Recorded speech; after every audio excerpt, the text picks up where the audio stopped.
ये कहानी है हन्नान की। एक आम सा नौजवान जो लाहौर के एक छोटे से मोहल्ले में रहता था। उसे पढ़ाई, दोस्तों के साथ वक्त गुजारने और रात गए मोबाइल पर सोशल मीडिया इस्तेमाल करने की आदत थी। मगर एक रात ऐसा कुछ हुआ जिसने उसकी जिंदगी हमेशा के लिए बदल दी। रात के 2:30 थे। बारिश थम चुकी थी, मगर फिजा में बूंदों की नमी और गहरी खामोशी छाई हुई थी। हन्नान अपने कमरे में बिस्तर पर लेटा मोबाइल स्क्रॉल कर रहा था। अचानक फोन की घंटी बजी।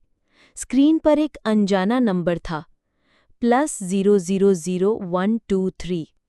हन्नान बेजारी से, यार इस वक्त कौन तंग कर रहा है? वो कॉल उठाता है। दूसरी तरफ खामोशी। फिर एक मध्यम और सर्द आवाज, जैसे किसी ने सरगोशी की हो। तुम्हें पता है तुम्हारे पीछे कौन खड़ा है? हन्नान के जिस्म में झिरझिरी दौड़ गई।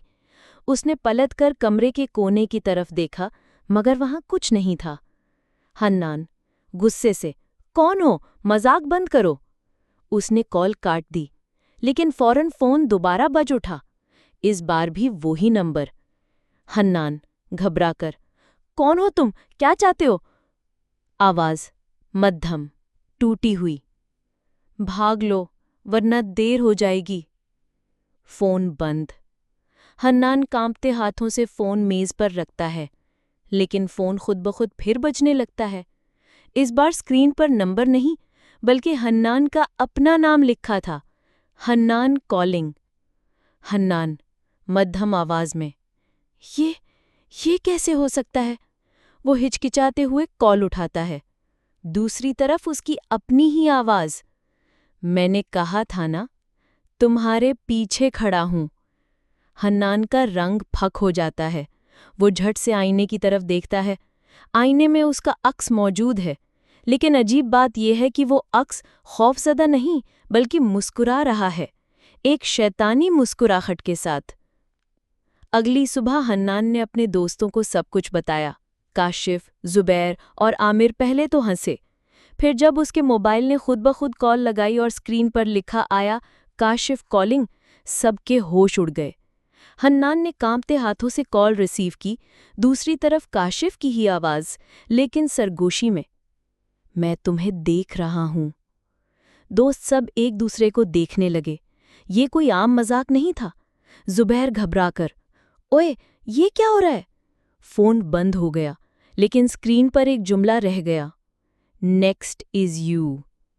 रात को सब दोस्त हन्नान के साथ उसके घर रुके, मगर 12 बजते ही मोबाइल फिर बज उठा। इस बार लिखा आया जुबैर कॉलिंग। जुबैर के हाथ से कब गिरा। हन्नान ने कॉल उठाई। दूसरी तरफ वही सरगोशी, एक एक करके सबको ले जाऊंगा। अचानक कमरे की लाइट बुझ गई। अंधेरा छा गया। अंधेरे में हंसी गूंजी। वो हंसी हन्नान की अपनी आवाज थी। अगले दिनों में हालात मजीद बिगड़ गए। हन्नान के ख्वाब और हकीकत एक दूसरे से मिलने लगे। वो जागता तो उसे लगता कोई उसके कमरे में खड़ा है। वो सोता तो ख्वाब में वो ही साया नजर आता, बिल्कुल उसकी अपनी शक्ल जैसा। एक रात जब वो कमरे में अकेला था, उसने साफ देखा, कोने में एक धुंधला वजूद खड़ा था, जिसका चेहरा बिल्कुल उसके जैसा था। वो वजूद मुस्कुरा रहा था। हमजाद मध्यम आवाज में, अब तुम्हें मेरी जगह आना है और मुझे तुम्हारी। हन्नान ने चीख कर दरवाज़ा खोलने की कोशिश की, मगर दरवाज़ा जम गया। अचानक फ़ोन बजा। स्क्रीन पर लिखा था, look in the mirror. Hannan कांपते हुए आईने के सामने खड़ा हुआ और उसने देखा कि आईने में उसका अक्स हिल रहा है, लेकिन वो खुद बिल्कुल साकिन खड़ा है। आईने वाला हन्नान हंसा और आगे बढ़ा। आखिरी रात हन्नान के दोस्त उसके कमरे में दाखिल हुए तो कमरा वीराना था। सिर्फ मोबाइल जमीन पर पड़ा था। स्क्रीन पर एक वीडियो रिकॉर्डिंग खुली थी। वीडियो में हन्नान बैठा दिखाई दे रहा था। पीछे आईने में एक दूसरा हन्नान खड़ा था। अचानक आईने वाला अक्स हकीकत में कदम रखकर बाहर आया और असली हन्नान को अपनी जगह अंदर ढकेल दिया। हन्नान की चीखें सुनाई दी, मगर फिर सब कुछ खामोश हो गया। अब कमरे में सिर्फ एक हन्नान बाकी था, वो ही जो आईने से निकला था। वीडियो के आखिर में आईने के अंदर कैद हन्नान सरगोशी में कह रहा था, ये मैं नहीं हूं, ये मेरा हमजाद है, मुझ पर यकीन करो। वीडियो बंद हो गई। रावी आहिस्ता और डरा देने वाले अंदाज में, इसके बाद किसी ने असली हन्नान को कभी नहीं देखा, लेकिन लोग कहते हैं कि अगर रात के 2:30 बजे आपके मोबाइल पर अनजानी कॉल आए और स्क्रीन पर आपका अपना नाम लिखा हो, तो कभी भी वो कॉल मत उठाना, क्योंकि शायद अगला नंबर आप ही का हो।